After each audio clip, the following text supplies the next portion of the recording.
Traveling through the Scottish Highlands, you can't help but feel the dramatic power of nature and the history of this wild landscape.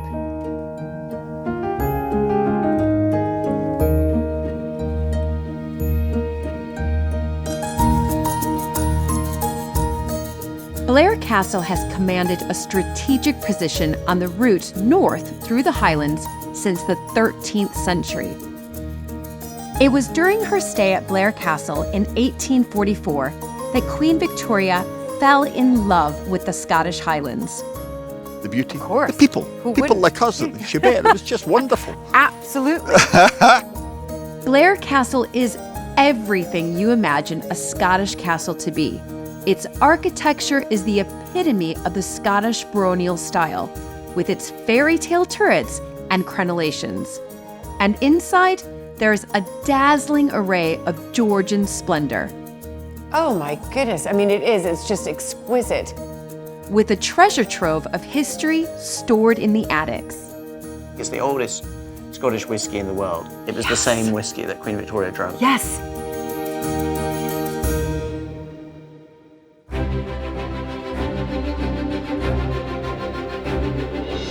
When I married into the British aristocracy, it was the start of a wonderfully exciting journey. But it was also a little daunting. I became a Viscountess, and for an American girl from a small town outside Chicago, that was quite a shock. I live with my husband Luke, heir to the Earl of Sandwich, and our family at Mapperton House in Dorset. Living in a place like this is a joy, but also a challenge. And every day we're aware that we're preserving a very special part of Britain's heritage.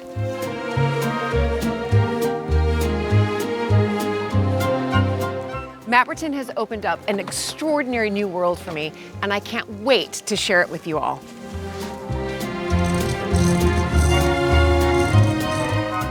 So if you love castles and manors and stately homes as much as I do, please join this American Viscountess as I journey into the British countryside in search of some of Britain's finest historic houses.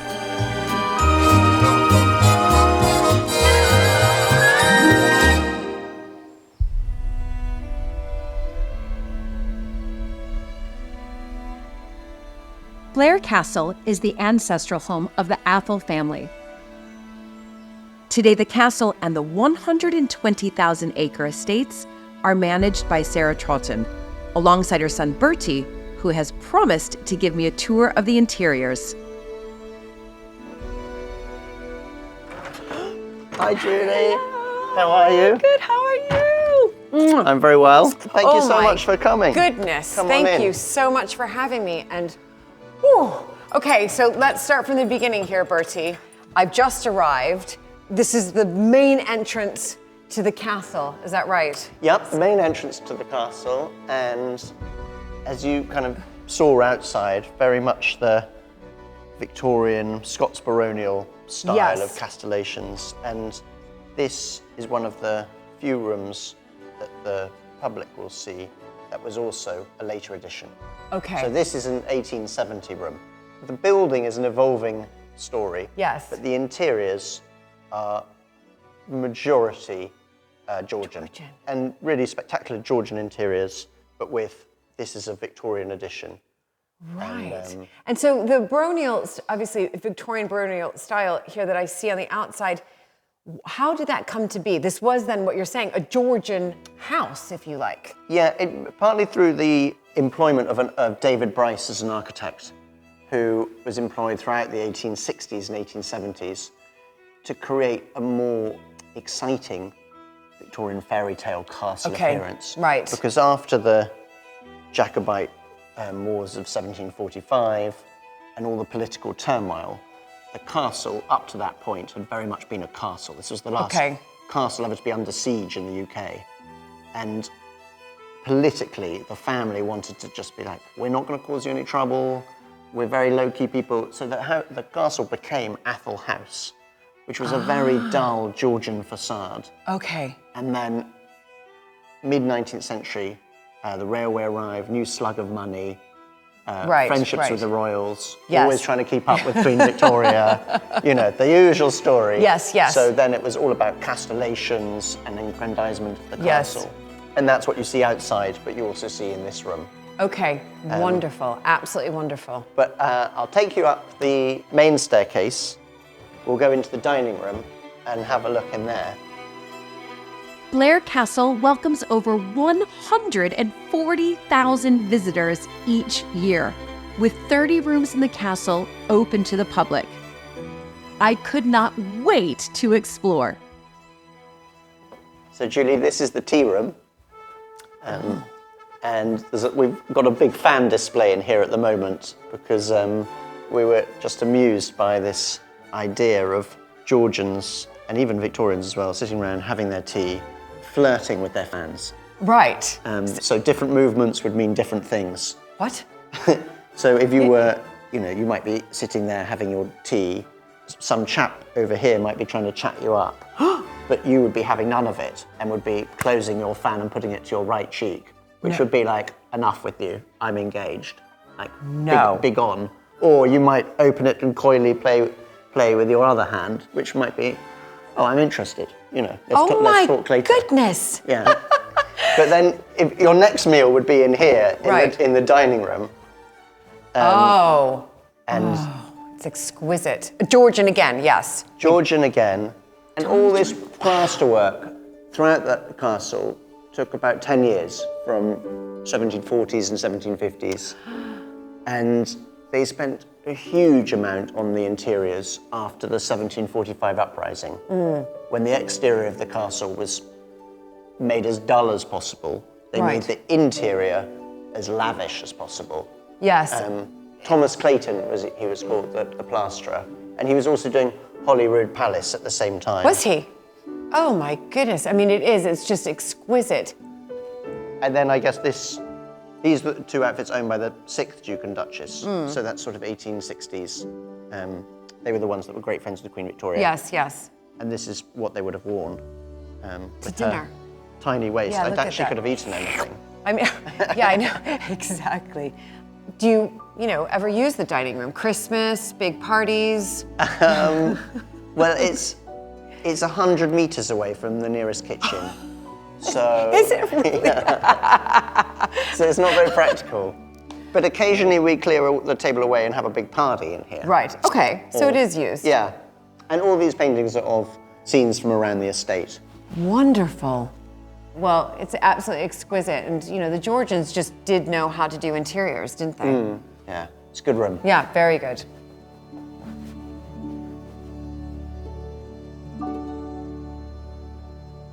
The exquisite dress on display in the dining room is one of a number featured throughout these rooms, each with their own beautiful story to tell.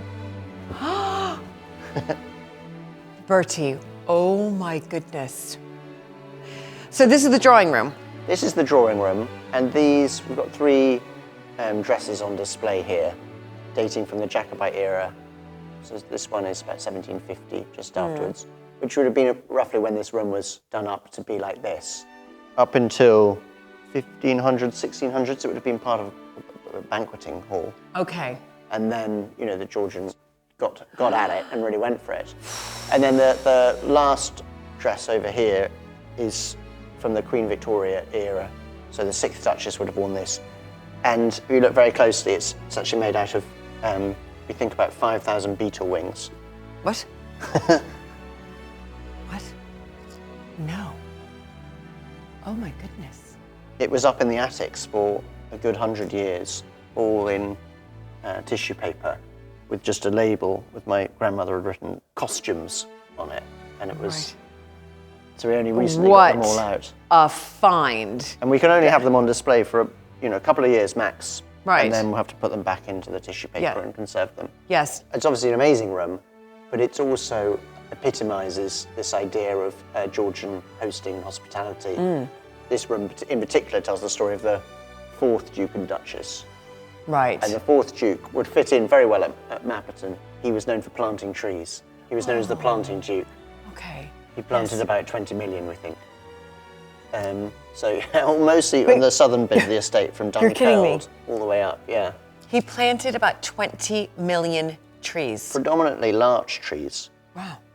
I can also see dotted around lots of sort of the coronets showing off, yes, they were powerful and mighty, and here's our coronet. And here's our marble. I think they're also saying is that the marble on these tops and around the castle, this beautiful kind of greeny grey marble, is all from the local river, the River Tilt. Right, so they didn't, head on over to Carrara and No need. No need. You have it right here. Who knew that you had marble right here? That quite exquisite marble right here in Scotland. Well, Blair Athol is known as the gateway to the Highlands. Yes. And part of that is the big geological shift. Right. Where marble is then made. Well, absolutely exquisite. And so again, I have to ask, do you use this as well? Definitely. This room gets used for drinks receptions quite a lot. The furniture is too precious. Right. So is moved out. But then it is a big entertaining space. Okay.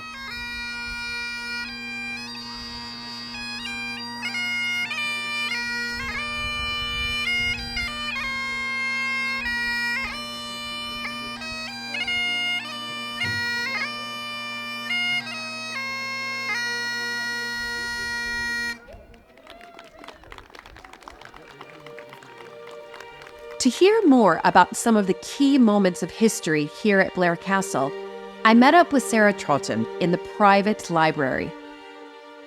What is, of course, so beautiful about Blair Castle is not just the house itself, it's a beautiful castle, but where it is. This atmosphere of the Highland, the landscape, I mean, it's idyllic. It's so beautiful. Well, yeah, I mean, the first bit of the castle was built in 1269, so that was a long time ago. And it was built where it was built because of the landscape, because this is where the strath or wider valley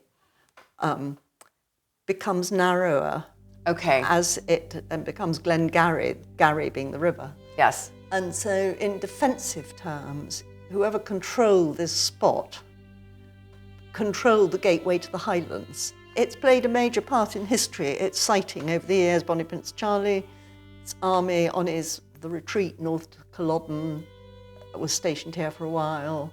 The Duke absented himself as he was a Hanoverian. Right, but his brothers were Jacobites, so there's a whole history there of the divided family, which is very typical. Yes. When Queen Victoria visited the Highlands, which I think the first time she came up was in 1842, she absolutely fell in love with the Highlands, which really start at Dunkeld, which is the sort of southern end of the estate.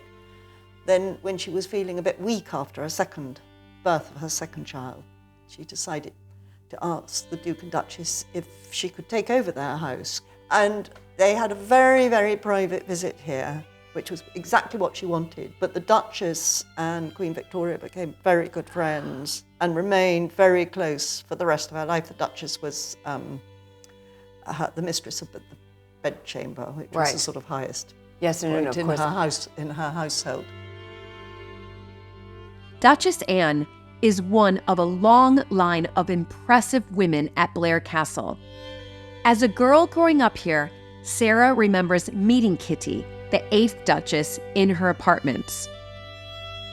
I can remember her. I was probably about 12 when she died. Okay. And I remember her as a charming old lady who could play the piano and would play anything I asked her to play on it. But before that, she'd been a very formidable lady. When she married the Duke, she was training to be a concert pianist and would have been a concert pianist. And she trained in Germany and spoke German fluently.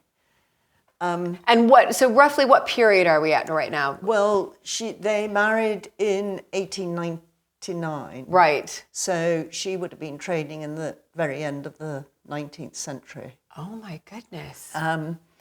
Because she married, he was the Marquis of Tully-Barden then, but he was going to be the Duke.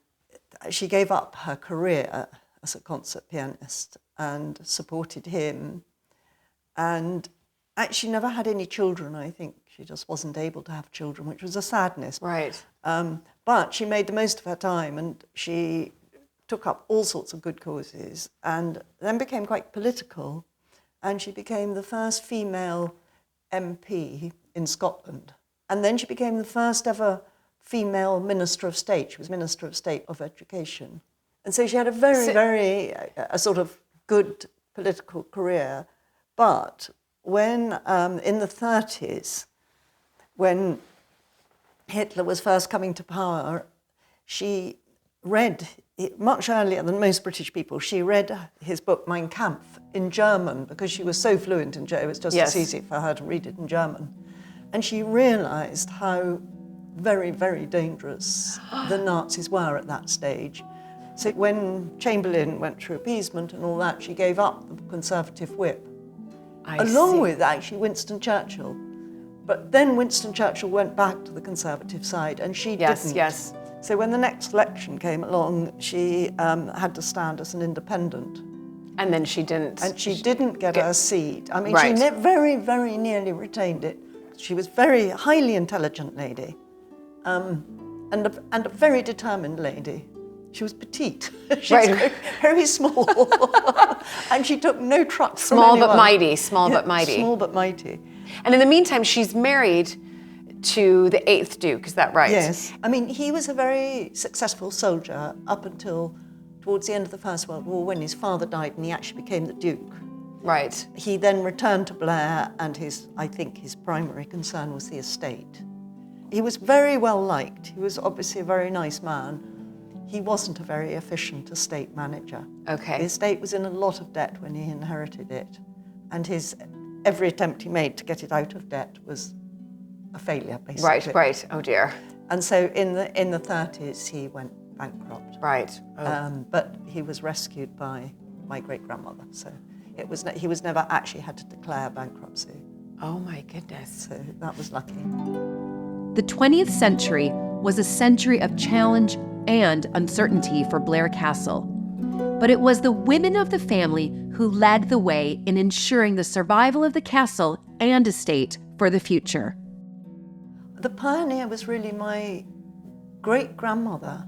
She insisted that it was her company that ran the place, and they got the house ready to open to the public, which they did in 1936. In 1936? Yes, it was one of the very first ones to open. The 8th Duchess, Kitty, lived here on this floor, and at the far end of the castle, the 9th Duke, who was a bachelor, her brother-in-law, lived.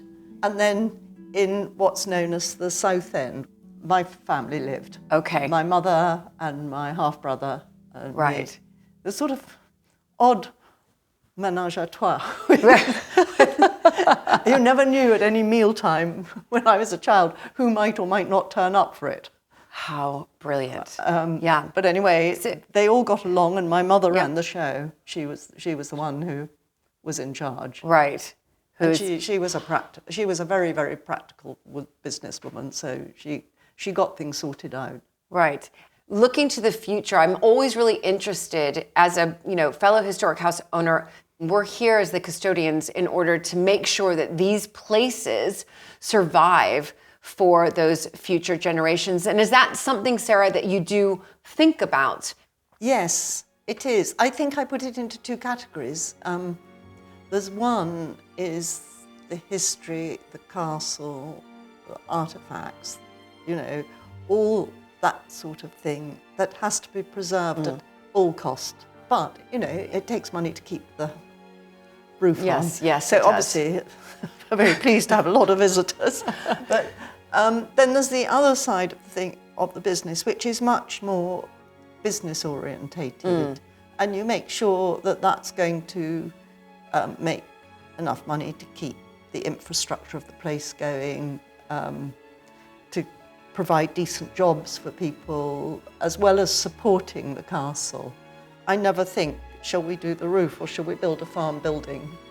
Right. The farm building has to pay for the farm building. Right. The roof has to be done however you get the money, even if you take it off, another successful part of the business. So true.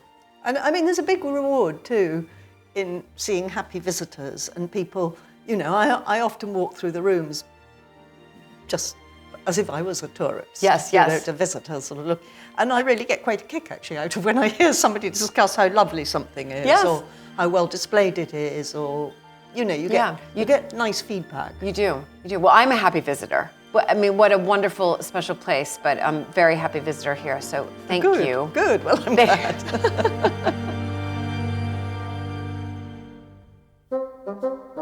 The attics at Blair Castle are off limits to visitors, but Bertie kindly agreed to show me the treasure trove of family history stored in the Warren of Rooms. Absolute heaven for me.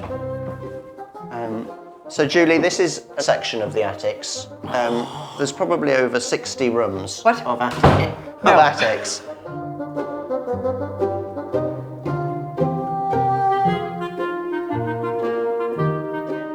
What's amazing about these attics when you go to these historic houses, now this is history. Look at this. It's wonderful, isn't it?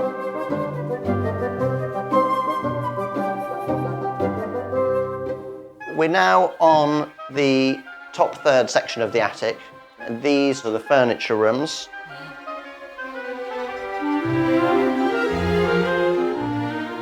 This looks like chaos, but I assure you, it doesn't. It doesn't look like chaos. We know what's going on in here. It looks like going into an antiques furniture. Yeah, exactly.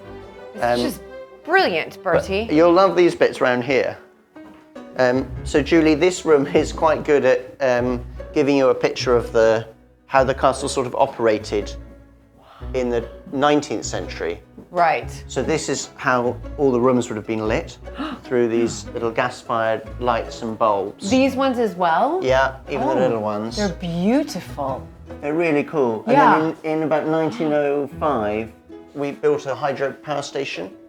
And then in 1951, the castle went on to mains electricity. Right, mains electricity, So right. decommissioned that. So this would have, but throughout probably the Victorian era, Yes. this is exactly how everything would have been lit. Right. And I mean, it's just interesting to see how, of course, right here, just in this room, you can actually visualize how the castle has evolved to modern day electricity and looking what it was, during the Victorian era and where we are today.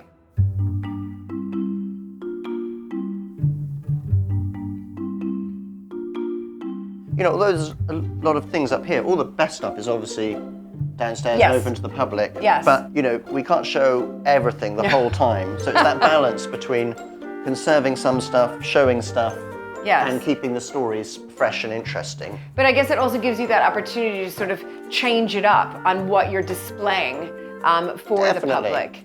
Well, Julie, I think you'll like it in this room because it's full of obscure old treasures. Yes. It's got everything from a cannon wheel, old whiskey stills, to pots and pans, to travelling chests. There's quite nice old telephones in here. There certainly are. You could have a whole telephone exhibition. We should. Don't you think so? This is incredible. The castle was the first building in the area to get a telephone. So you'd call up the operator and you'd say, just give me number one. Right. Right. Number one in Blair Athol. Right. And it was the only line, and it would come through here. Hi there, just calling from Blair Castle in Scotland. I was just wondering if you could connect me to Mapperton in West Dorset. Connecting you now, madam. Oh, perfect. I mean, that's amazing.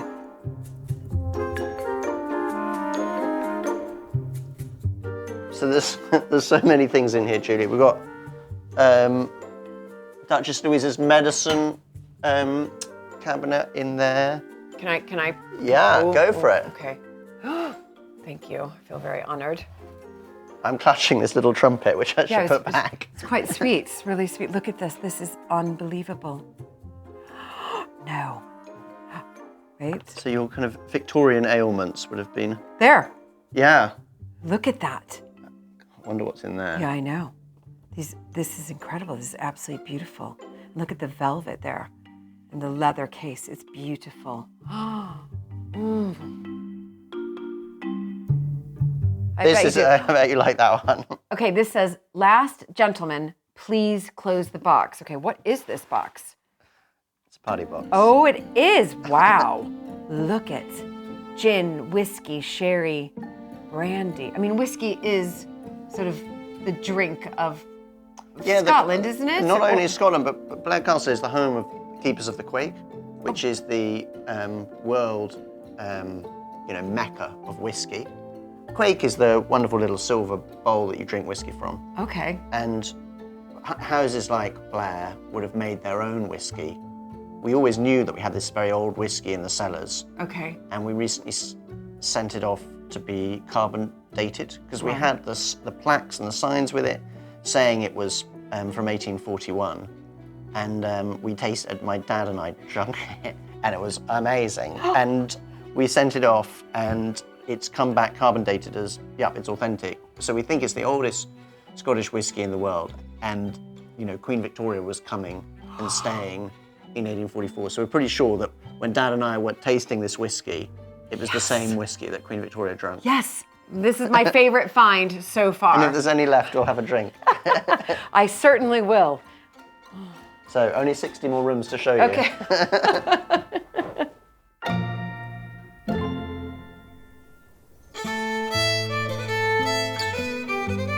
Blair Castle is encircled by beautifully tended gardens and mature trees. But beyond, the drama of the Highlands beckon. Where better to catch a glimpse of the scale of the Athol estates than high up on the roof of the castle? Oh my goodness! It's the oldest part of the castle, I think dating back to 13th century. And then you've got Cairngorm National Park, kind of all that way. And then the more managed landscape immediately around the castle, which you can see. Okay, oldest part of the castle here. And how long a period did it take to build the castle that we see today? It's never one period. It's an evolved design. And it's a design that started from the period of the Crusades, was essentially a land grab. Right. And then you've got Cummins Tower, which we're on now. It's kind of 13th century, and expanded a lot into sort of medieval halls in the 15th and 16th century. And then with the Victorian era and this craze across Scotland of kind of baronial castellations is really the look of the castle, the exterior look of the castle today. So the outside is a complete is a mishmash of 750 years. I mean, how wonderful.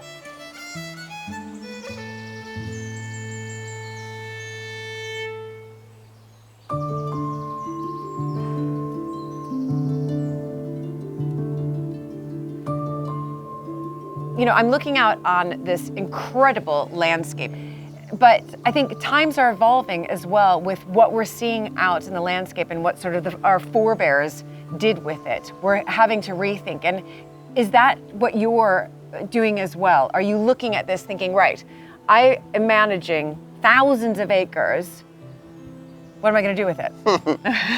Yeah, I think the conception of what is a wild landscape is changing. And you're doing rewilding at Mapperton, and we're taking a similar approach, but for this landscape, I guess. Right, yes. In terms of afforestation, so we're creating a lot of native woodlands on quite a large scale. We're probably hoping to plant 2 million trees in the next 3 years, and then try and do some more of that. And also up here, a lot of these hills are peatland, where you can't grow trees, and they would have been drained either in the Victorian era or even under the 1960s government schemes. So we're doing a lot of peatland restoration, which essentially means re-wetting peatland. Yes. But both of those things, afforestation or the peatland restoration, create a lot of increase in biodiversity, which is a very nice thing. So you hopefully will see a lot more birds, wildlife, flora and fauna, and generally kind of healthier thing, as well as being carbon storage sinks. Yes, exactly. And then with the farming, we're very taken with the regenerative farming principles, which is essentially the healthier you can make your soils, the better farming you can do. And by better farming, we really mean by having zero inputs. So we're not trying to put any chemicals on the ground or medicines in the animal. And that's not something where you can draw a line and it happens overnight. Right. But there's been a big, cultural change, and we're really excited about it, because I think it's the right thing to do, but it also feels like you're connecting farming with nature rather than just exploiting soil. That's exactly right. And I think it's same at Mapperton. It's about finding the right balance. So, and it's looking at ways, that we can rewild at Mapperton, in particular, those farms that are marginal farmland, but at the same time, keeping farms in hand that, again, are for food production, but also going down that model of regenerative farming and looking in particular at the health of the soil and how important that is. And it's all about knowing what's right for that bit of land. I think with all these historic houses, there's always a big connection between the land that is around the house, and both in the managed sense, often like the immediate policy grounds or parkland, but then particularly in Scotland, in the Highlands, as you get out into the mountains, having a story that relates the house to the land, I think, is very important. Yeah, absolutely. Well said. I couldn't have said it better myself. I also just want to note, I love the Scottish flag there.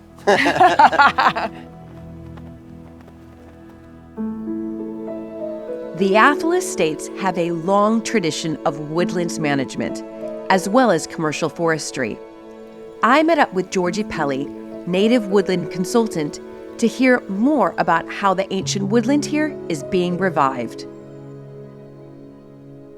So Georgie, you've been here working with Athol Estate for some time now, is that right? Yeah, the last 3-4 years or so we've been engaged with the estates. And what's your role in this beautiful landscape here? Yeah, so we came in to help the estate sort of take, shift their woodland management into a different phase. So at Athol, they have this really extraordinary history of forest management in Scotland, where they've really contributed to the development of forestry. Really since the 17th century, they were a place renowned for their forestry. And that's sort of going right back to some quirky characters where one of the dukes was so intent on expanding the forest that he would spray seed across hillsides with cannons. So he would literally shoot the cannon out that was filled with seed. That's the story. That is the story.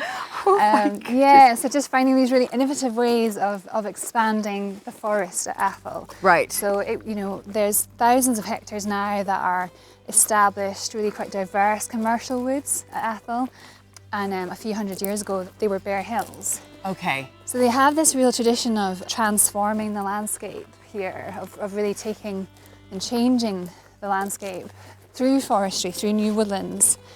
And in the past, that's been with this focus on commercial species of growing timber. Right. Now it's a slightly different shift, and it's going more towards this ecological restoration. Right. So yeah, it's been a real change.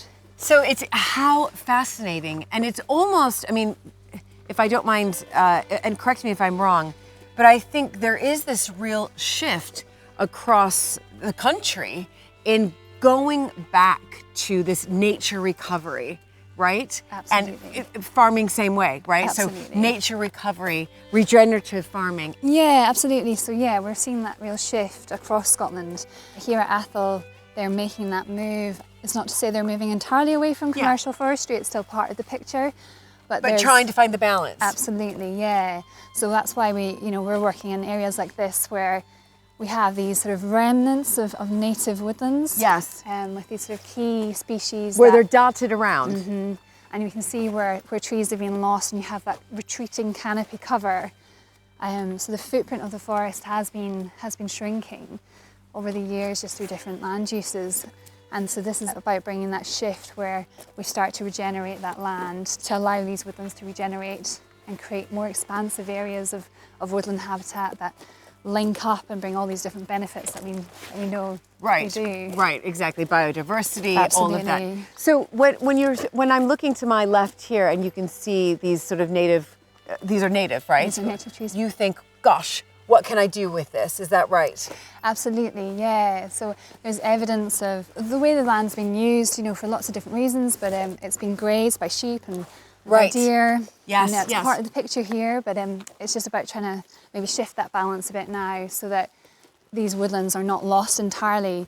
What we see up this glen, up Glen Tilt, these remnants, they're probably the remnants of the first forest to come in post-glacial times, Right. So the genetic continuity of maintaining the trees that we have now and avoiding losing them. Yes. You know, there's sort of that key genetic material Yes, that yes, if we lose it, it's gone. It's gone. And that's that whole, you know, sort of journey through from the glacial time. Yes. So Incredible, and it's about trying to preserve that. absolutely, yeah. And when I also look to my right, though, I can see sort of dotted around sort of bundles of logs.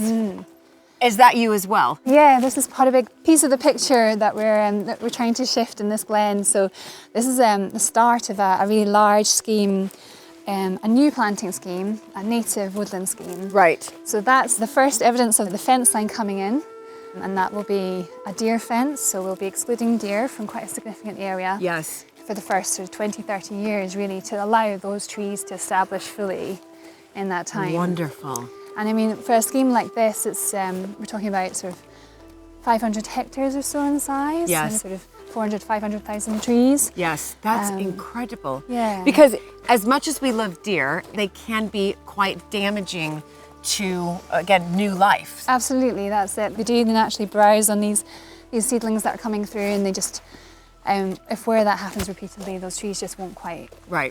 Exactly, they won't make it. So it's just especially somewhere where we're establishing a lot of new seedlings. It's not just relying on the natural regeneration. There's areas where we don't have that seed source, so we come in, we plant seedlings, and we have to protect them. And you have to protect them, right? So you're really helping and aiding in this recovery of nature. Absolutely, that's what it's about. Yeah, really trying to kickstart those natural processes again, bring the trees back into the landscape in these areas. And then all the benefits that they're associated with, like, as you said, the biodiversity, really focusing in on the soils and how they develop, the water moving through the landscape. Exactly. I think it's really interesting here at Athol. It is looking for a balance. Genuinely, it's not a full shift from the traditional land use to just full rewilding. It's somewhere where they're trying to find a balance between different land uses. Still have the farming, still have your stocking, but have your woodlands and expand them as well within that wider picture. Yeah, absolutely. Well, thank you, Georgie. This is brilliant. Well, gosh, if I could come back here in about, 20 to 30 years, and I might see a big significant change. difference. Exactly. Absolutely. It is absolutely all about balance, protecting new plant life and controlling the deer population who majestically roam these hills. Highland ponies have long worked and been bred on the Athol estates, their bloodline dating as far back as the 1860s. Both Queen Victoria and Queen Elizabeth II were passionate about these beautiful but hardy ponies. I joined Gilly, Campbell's String, out on the hills to hear how these plucky ponies are upholding Highland traditions. Okay, Campbell, so nice to meet you. Nice to meet you too. And who do we have here? This is Huey and this is Lovett. Huey and Lovett. Wow, okay, so do they want to be walked? Should we start walking? Yeah, let's start walking. Okay. Yeah, this one's a bit of an impatient one. He's only young. Okay, I have never been this up close and personal to a Highland pony before. So this is very exciting for me, but they're lovely creatures, aren't they? Aye, lovely, gentle creatures. Yeah, oh, so I can happy to... Yeah. Oh my goodness. Okay, wow. So tell me a little bit about Highland ponies. I mean, they're a real staple here in the sort of the Highlands, yes. Aye, they're very traditional in the deer stalking world. It's the oldest and most traditional way of taking shot deer off the hill. Okay, and that's what they're doing. Is that what these are for? 'Cause Aye. I saw these saddles and I thought, oh my goodness, has Campbell put them on? Are we going for a ride? No, these are traditional deer saddles. There's not much padding to them, as you can probably hear. Right. They're made of basically really, really hard leather to cope with the weight of a very heavy stag on it. Right, of a very heavy stag, right. They can be upwards of 144, 150 kilograms. Right. They're very heavy. Ooh, okay. This one, Lovett likes to... Yes. Aye, he's only 5, he's quite young. He's only 5, oh my gosh, he's sweet. Okay, so when you're culling the deer, putting them on the back of these Highland ponies, yes? Yes. But there is a purpose around culling the deer, isn't there? Yeah, it's just, if you have too many deer, you won't have any plant life. Right. The deer will eat it all. You won't have any trees, you'll have none of that. So it's just to keep a natural balance within the, because the deer have no predators. Right, of course, there's So- the wolves are gone. Yeah. And, you know, we are here in beautiful Scotland. You know, it's just green, it's luscious, and keeping a healthy balance, if you like, of the population is brilliant for regeneration, right? Because that's what the deer can damage landscape, can't they? They can damage a lot of landscapes, but also help a lot as well. Right. With keeping plants, unwanted, non-native invasive species down. They're very good at that. So right. Last thing anyone wants is no deer there. And this is really the job of the Highland ponies, is that right? Yes, it's essentially, it's taking shot deer off the hill is Right. their main purpose. On some estates in Scotland you do a bit of grouse shooting. Right. So sometimes they'll go with panniers, which are big wicker baskets that sit on the side yes, of the yes. ponies. And you'll take slunge up the hill and take the shot grouse back off the hill with Okay. them. Because there's huge, vast places in Scotland you can't get a machine to. Yes, no, So- of course. So you've got to have, right, it's like the good old days. Exactly, right? yes. Yeah, no machinery, just good old ponies. But I mean, so sweet. Well, listen, Campbell, thank you so much for explaining this to me. And it was so wonderful to meet Huey and Lovett. And I think that they are very hungry right now because they've both sort of nosed down into the ground. They're always hungry. They're always hungry. They're always eating. If they're not walking, they're eating, or they're walking and eating. Back at the castle, I met up with Andrew Bruce Wooten to understand more about the wider estate and also an ingenious renewable energy project. So tell me a little bit more about the wider estate. Well, the castle is obviously the hub, it's the heart of the estate, and it's what a lot of people think about when they think of Athol, this big white castle off the A9. But it's just the centre of a large spiderweb of activity, which includes all the traditional enterprises you'd think of, like farming and forestry and deer and housing, with a lot of housing, provision of housing to the local economy. And now increasingly tourism, so Right. lots of people, which is fantastic. A lot of them are just enjoying the wide open spaces, which they're free to do. Yes. And then a lot of them stay on the estate and they make it their holiday destination. And then others come and enjoy the castle, and either for the day, or they might get married here, or they might have a business event here. Yeah. So yeah, we're open to all business. One of the big projects I know that you have going on is sort of looking at different ways to power. Is that right? To power Yeah. different houses on the estate? And tell me a little bit more about that. Yeah, so in the UK there was generally a big drive to smaller scale renewable energy in the last 20 years, and an opportunity came our way to look at hydro.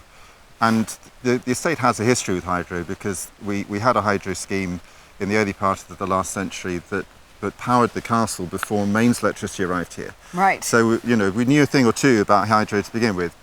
So we've developed 5 schemes on Athol, which we're totaling about 3 megawatts. So not vast, Right, but it's right. decentralized green energy, which is going into the grid. And at the castle, it's actually fully powering the castle before it goes into the grid. So it had been here on the castle, what, for 100 years? Before it went on the mains? Well, funnily somewhat- enough, it was developed, as I say, in the early part of the last century, but it didn't have a huge long life before mains electricity came in. Right. So Right. we could use the pipeline, we can use the intake, we could use Right. the powerhouse. All we had to do was buy the turbine and the generator. And in fact, the turbine and generator manufacturer that produced the original 100 and something years ago, still in existence. No. Yeah, so we've got the same manufacturer, modern technology, right. but basically the same turbine as was there 100 years ago. So yeah, it's grand. Fantastic.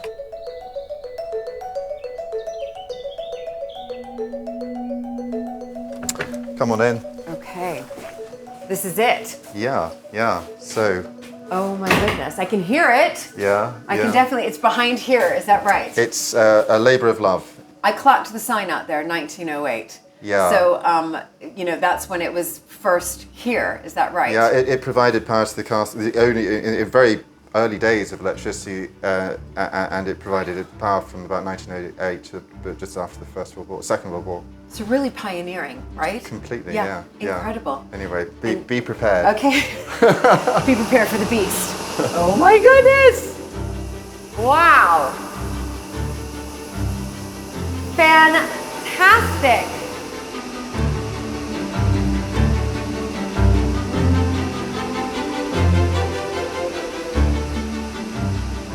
Tell me just a little bit about this design. Yeah, so it's produces about 81 kilowatts of power. Right? It's got a high efficiency of about 55%, which is pretty good. It's got about 10 bar of pressure, so it's taking water off the hill. Instead of a river input, it's taking water off a ditch system on the hill, which makes it incredibly efficient.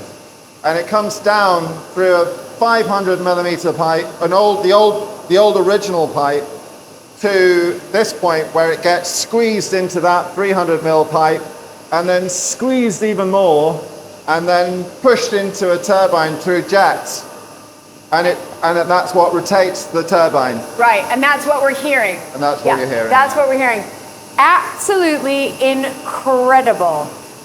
Thank you, Andrew. What a treat to see this, and just to see how we've evolved, or you've evolved, but you've come back. And there are schemes like this that are still going 100 years more. Yeah. So, I mean, this come back in 100 years, it'll be here. Incredible. That's what we like to see. Thank you, Andrew.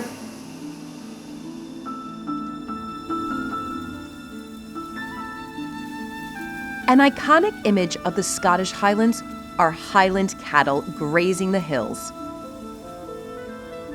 And at Blair Castle, they are part of the bigger picture of regenerative agriculture. Gordon, it's so nice to meet you. And you. I've heard through the Blair Castle grapevine that you've been here for quite some time. Yes. Is that right? How long? 39 years. 30. Okay, no. So can we just pause for a second, because I do have slight fear of cows. I just thought I would mention this. Yeah, they're fine. You'll be fine. Don't worry. Okay, but those look quite pointy and sharp. You just keep with me and you'll Okay, I'm be going to fine. keep with you. Oh my gosh. Okay. In fact, you but could can probably they just smell my stroke fear? her, see? No. So can I give them a... Should I close this gate?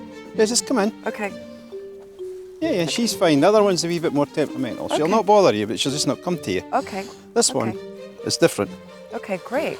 When I look at these Highland cows, look at how sweet they are. This is what you expect to see when you come to Scotland, right? Yeah. So more and more now. Stop it. More and more now, and why is that? Because we use them for different systems now. We can put them out in the hill. The whole idea here now is to maybe get another 10, and they put collars on them, and then they put them on the hill. You've got to remember, in Scotland, these were the main thing many years ago. It was all Highland cows, because they're easy care. They're great. They're actually lovely animals. They are lovely, but no one seems to be coming towards my hand. Is that okay? Yeah, she'll come. Look, if I take that bucket away. Okay. Yeah, put your hand out. Oh my gosh. There you go. Oh. She's fine. She'll not bother you. Okay. Okay. Here. Here we go. There you go. There you are. That's better. All right. Okay. Now they'll come in. This one here, she's a bit more. Okay, I'm going to stand behind you there, Gordon. There you go. Right. So you're here on the estate, and you look after these lovely animals. Yeah, these and another 150 cows and calves, and you've been here for 39 years. You must have seen a lot of changes. Yeah, an awful lot of changes. When I came here, there was 11 people on the farm. Now there's basically 2 on the farm. So the farm's changed over the years. Systems have changed. We were in organics, so we were trying to do something different there. Right. But now the future is regenerative agriculture. That's right, regenerative farming. We're doing something different, Can I do that? Is that okay? Of course it is. Okay, wow. So changing times. So we've all seen change throughout the world, and there'll be a lot more changes to come, I'm sure. Yeah. But I have to say, it's really exciting to see these up close and personal. Okay, what was that? Oh, they're just having fun. Okay. You're okay. Don't panic. Okay. Gordon, can I just add that for the first time in a really long time, I feel more relaxed around cattle than ever before. So you must have your good energy of calmness is, it's affecting me. It's wearing off on me. It's brushing off on me. I'm glad to hear it. What's your special power? It's just the ability to read cattle, really read the way they are, the way they react to things, It's just, it's an act you pick up over years, you know. It's just the same when they're going to carve, you know when they're going to carve. Yeah. It's just something you learn, and when you do learn it, they know you, that you know. Right. It's all right, they're just coming for the bucket, Yeah, you'll be that's fine. okay.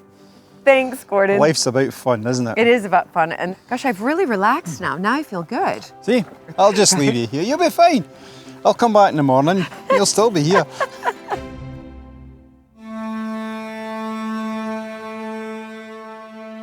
In 1842, just 5 years after she ascended to the throne, Queen Victoria visited Scotland for the first time.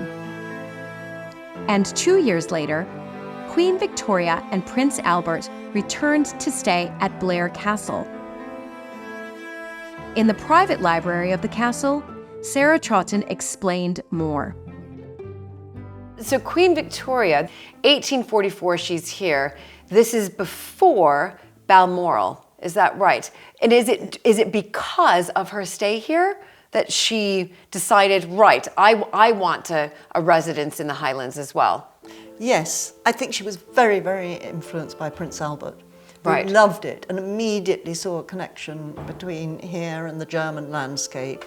And if you go, there isn't a public road, but there's a very good footpath. If you go up Glentilt, I think it's about 30 miles to Balmoral if you take that route. It's My goodness. But there's a famous picture of them, which is actually at Balmoral. We've got one or two of the sketches of her crossing the Taff, which was one on a pony, which is one of the rivers she had to cross in order to go on her way. There's a bridge now, but there wasn't in her day. And she's on a pony with her skirts lifted up, but her two pipers are waist deep, still piping as they cross in front of her. And the poor pony boy and everybody else. It was quite a sort of funny picture, really. Right. And also, I think this visit really helped to establish their love of the Highlands, and thus that's why we have Balmoral. People then wanted to come and go up north and visit because of the impact that I think Queen Victoria has made here in Scotland. I think that's right. I think the timing was good. I mean, the whole Jacobite rebellion and, you know, banning tartan after that, which was only ever half banned, actually. Right, yeah. A lot of it's made of the fact it was banned. All that was in the past. Right. I mean, it was 100 years in the past. So yes, people were ready to appreciate the Highlands. Yes. And the Highlands have become a lot more modern by the Victorian era. Right, right. And were part of Britain, very firmly part of Britain. And I think that it was just the ready moment for more travellers and more people to appreciate it. And to be able to experience the beauty of the Scottish Highlands. Oh, definitely.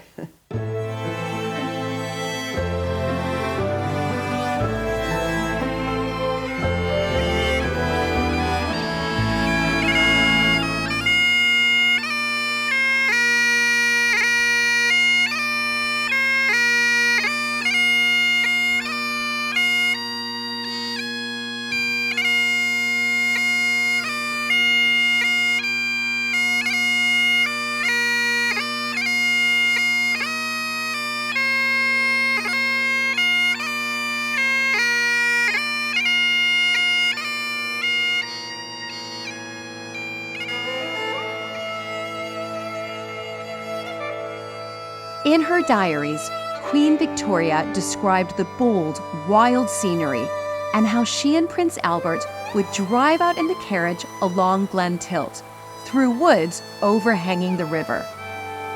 Details of the royals' stay at Blair, together with centuries of historic family documents, are kept secure in the archives of the castle. Sarah and I met archivist Karen Guthrie, and Sarah shared a chilling moment in the recent history of the castle. Wow. There you go. This area of the castle, known as the clock tower, clocks above us, was burnt down in 2011. There was a fire. Under here used to be where the old wood chip boiler was working. Yes. And all the wood chip and the auger and the oil boiler to back it up.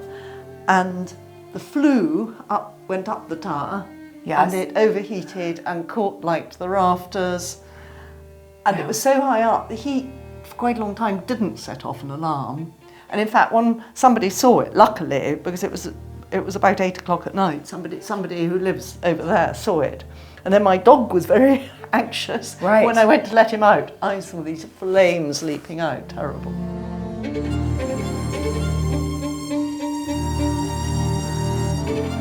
How long did it take to put out the fire, and did the fire spread, or was it contained? Amazingly, unfortunately, was contained in the area of the boiler below and the clock tower. When we came here, my husband absolutely insisted on putting on fire doors everywhere. He said that's very vulnerable, that area. And thank God they'd been installed, and it did keep the fire into just this area. And you know, the archives in those days was stored up at the other end of the castle. Well, that was going to be my next question, because here I am in the archive room, and I was thinking, oh dear, the archives, but they were stored, okay, in a different location. Fortunately. Oh, thank goodness. When you rebuilt this, how long did it take to rebuild? Because I know, you know, these things take such time, especially at these historic houses. It wasn't too bad. I think we obviously had to clear everything with the insurance. But I think it was about just over a year before we had this up and running. And during that period, is that when you decided to move the archives in here and make this the new archive space? How did that come to be? Yes, we decided immediately that any boiler we had in future was not going to be in the castle. It would be out in an outbuilding. Obvious decision. And then so then obviously, what are we going to do with this? And we had all sorts of thoughts, but I'd always been nervous of the archives where they were before, because there was a flat above them, a domestic flat above them. And I thought it only takes someone to have the bath or overflow or leaking pipe. Yes. And things wouldn't have been very good. So we just thought, right, a purpose-built archive, a visitor's room where we are now, properly temperature controlled. Yes, I can feel that. I can feel the temperature right when I walked in. And actually, I think it was a good decision. Yeah. No, brilliant. The castle holds archives of the royal visit in 1844, with the friendship of Queen Victoria and Lady Glenlyon, later the 6th Duchess of Athol, recorded in private correspondence. Throughout their lives, they wrote letters back and forward to each other. And we have all these letters that Queen Victoria wrote to her. And they're friends' letters. They're not political letters. Right. They're just two ladies writing about their families. And how would they address one another? I'm just curious. The Queen addresses her as Dear Duchess. Oh, she does. So they were very close. Very close. The 6th Duchess of Athol was mistress of the robes or the bedchamber. Okay. And Queen Victoria actually sent Duchess Anne this drawing that she had done, explaining how she would like her train carried. We can see it's come from Buckingham Palace. Yes. A lot of the letters are edged in black, and we know this is after Prince Albert had died. Right. When she visited the castle in 1844, we have this house book here, which was kept by the housekeeper, and it lists all of the people that she brought with her. No. So these are all of the staff she brought with her. It says at the bottom, correct me if I'm wrong, but I feel it says 114 total. That can't be right. No, that is. And when you think this was a quiet family holiday. Oh my goodness. And she brought her It's like a whole community. Yep. It's like village. She brought her upholsterer, just in case. What? I noticed the piper as well, of course. Hairdresser. She has a pastry chef, a confectioner. A roasting cook. Three just normal cooks. Oh my goodness. Wow. Those were the days that no longer exist. But fantastic that you've got this incredible record. Now, when you were opening up that book, I did just spot this. It says private, keep this locked up. So this is A letter from Lord Glenlyon to Lady Glenlyon about a private visit of Queen Victoria to the castle. In 1844? In 1844. So the same visit we see here. Okay, okay. Do you mind if I read a little passage here? Okay, it says, I have the very greatest pleasure and heartfelt satisfaction in placing the castle of B, Castle of Blair, is that right? Yes. And the forest of A, Athol, yeah, entirely at Her Majesty's disposal for any length of period she may do me the honor to make use of it. So, wow, this is it. Absolutely incredibly special.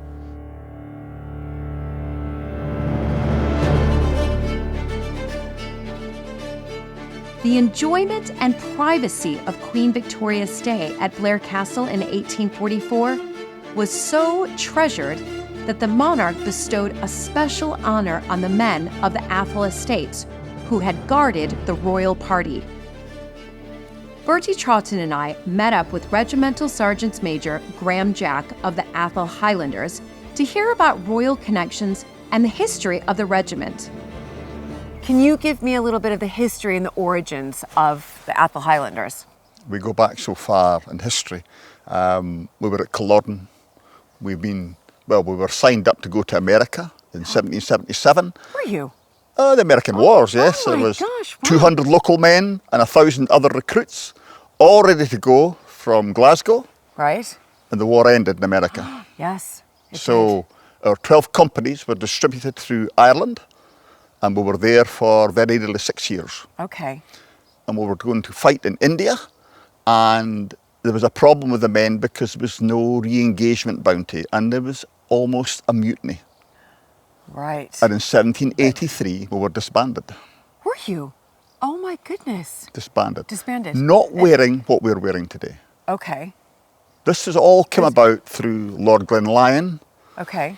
later the 6th Duke. And the uniform you see today, with the exceptions of the white on the sleeves and the collar and the stockings, was the same uniform he put together for a retinue of men to go to Ayrshire for the Eglinton tournament. How fantastic. 1839 it started, and that was it. So in 1842, Queen Victoria, Yes. this is our first touch with Queen Victoria, and Prince Albert were going to Taymouth Castle. Now, to get to Taymouth Castle, boat Edinburgh to Dundee, coach from Dundee to Taymouth Castle. Okay. So they had to come by coach to Dunkeld. Now, Lord Glenlyon was aware this was happening, and he put out an invitation to Queen Victoria to have lunch in Dunkeld. So very early that morning, he set off from the castle here, and on his way to Dunkeld, he picked up retinues of supporters. And by the time he got to Dunkeld, if I'm correct in saying, there was 977 men. No. Right. All to meet the Queen? To meet the Queen. Right. Incredible. In Dunkeld. And there he entertained Her Majesty and Prince Albert to lunch. And she asked if any of the men could dance.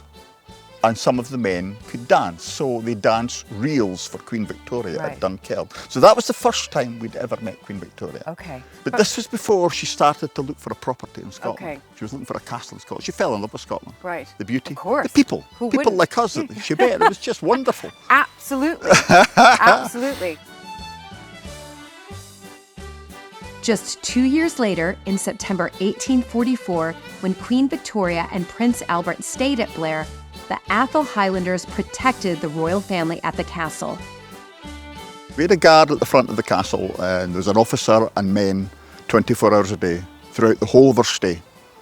And it was that friendship shown to her that brought about colours being presented to the Athol Highlanders. Right. So we have colours today which Yes. are replicas of those first colours. Yes. And these were signed off and presented to the Athol Highlanders the following year in 1845, and it gives us the right to bear arms in the Queen's defence.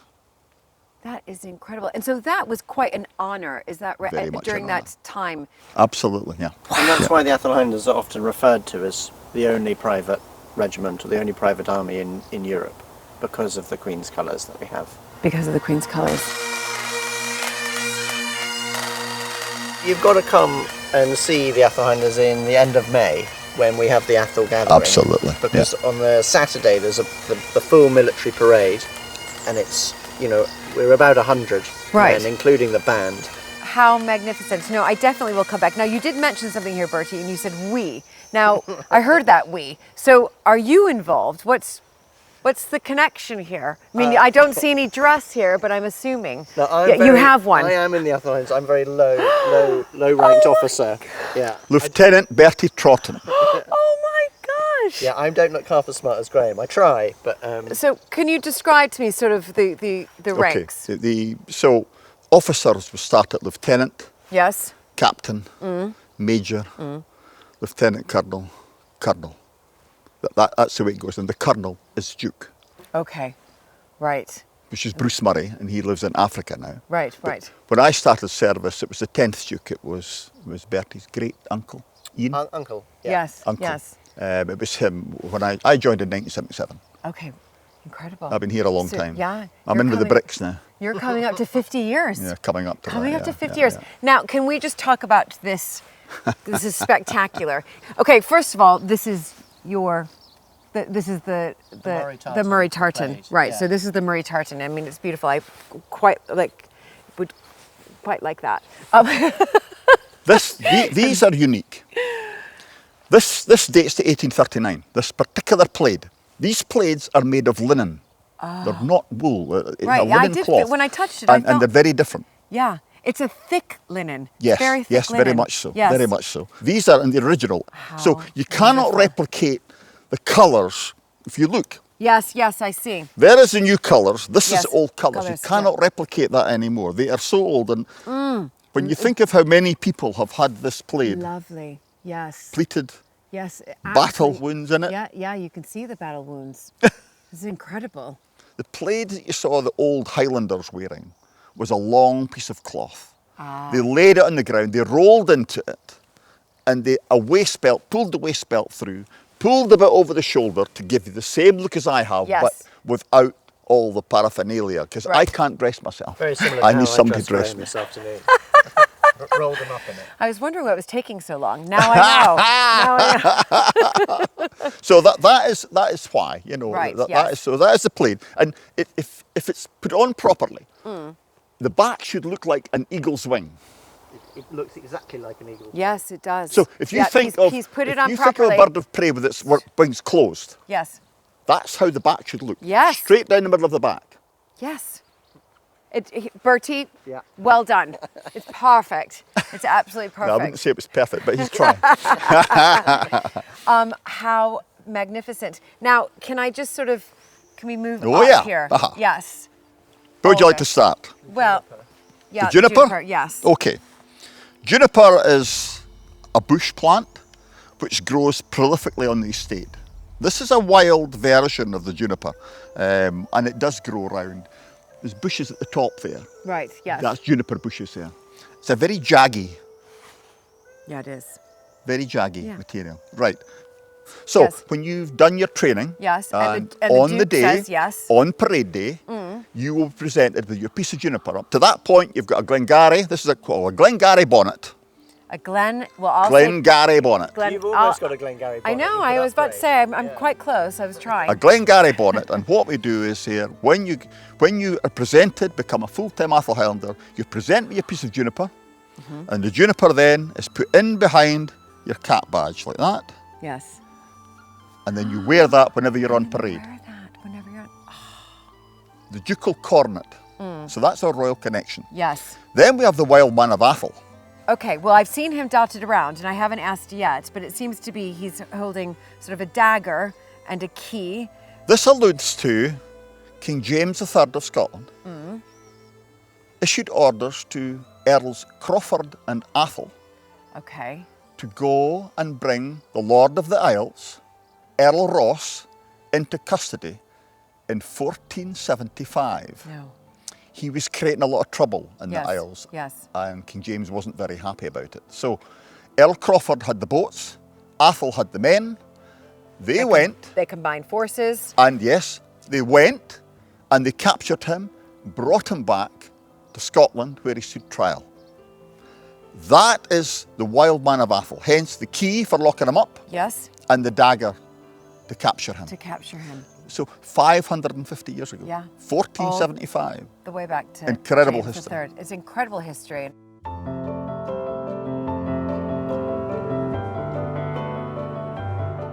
I started my working life on Athol Estates here.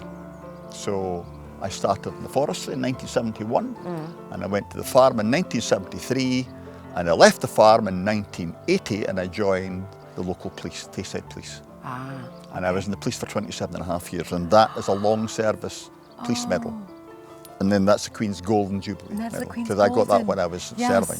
And so this is the Platinum Jubilee. This is so the platinum that one. we have done, and that's why it's yellow and black, because the ducal colours are yellow and black. Yes, exactly. I do know that.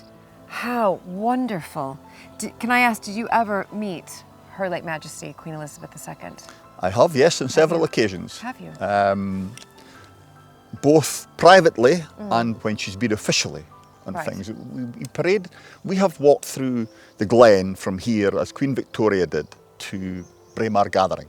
And while the Queen is in residence, and now the King is in residence at Balmoral, every year they come to the Braemar Gathering for an hour. Do they? So what we have done in the last couple of times is we have got a little help, a little transportation up to Forest Lodge, and then we walk through the valleys into Aberdeenshire. Get picked up at that, so we can all do it in a day. Yes. Get picked up at the other end, and our other clothes, our uniform clothes, we're wearing the kilt when we're going through, and our other uniform clothes are there, and we get dressed up, and then we parade for the gathering. And in 2011, we presented our colours to the Queen in the royal box, and she came forward and she touched our colours, which just re-establishes that connection. Exactly, exactly. Wow, well, what a treat for me just to meet you, be in your presence, you know, have you transfer some of your wonderful, amazing knowledge onto me. But I will say, Bertie, the next time I come up here, I'm looking forward to you being dressed as smartly as Graham is. I'll never be that smart, but I can try. The original colours granted by Queen Victoria to the Athol Highlanders in 1845 are kept secure in the attics of the castle, where Kieran carefully unwrapped them to show me. So here we are in the attics, and this is the original Athol Highlanders colours that were awarded by Queen Victoria. No, these are the original flag, the colours, but they're in such a fragile condition we can't have them out on display. But there you see our Wild Man of Athol. Yes. And the two colours. And the two colours. Beautiful. So something like this, Kieran, I mean, of course it's very fragile. These are the original ones. But do you have to do any restoration around it, or is it better just to keep it as is? These have actually been conserved, so they're now in a stable state. Right. So they are kept up here out of the way of the public and out of use. Yes. So they will stay like this, and hopefully that will mean the condition will be preserved for next generation. Yeah, for the next generation. I mean, they are absolutely exquisite. What a treat to see this. Thank you so much for joining me on this magical journey into the history and landscape of Blair Castle. It's been breathtaking. Be sure to join me soon for more historic house adventures in Scotland and across the UK.